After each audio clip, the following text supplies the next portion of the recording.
Hindi nagpapabaya ang Panginoon sa kanyang pangako na siya'y muling darating. Binibigyan pa po tayo ng pagkakataon na magbalik loob sa Diyos at magsisi na sa lahat ng kasalanan. Ang kasalanan paglabag sa mga utos ng Diyos.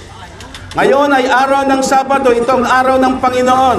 Sapagkat ipinag-utos ng Diyos, alalahanin nyo ang araw ng Sabat upang ipangilid pagkabanalin.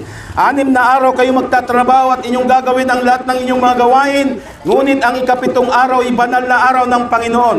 Sapagkat sa loob ng 6 na araw, ginawa ng Diyos ang langit, ang lupa, ang dagat, lahat ng nangaroon. At nagpahinga siya pinakabanal.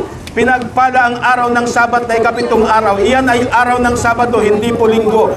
Hindi kailangan ipinag-utos ng Diyos na ipangilin ang araw ng linggo at pistang pangilin. Binago lamang po ng tao ang utos ng Diyos na wala siyang kapahintulutang baguhin ito.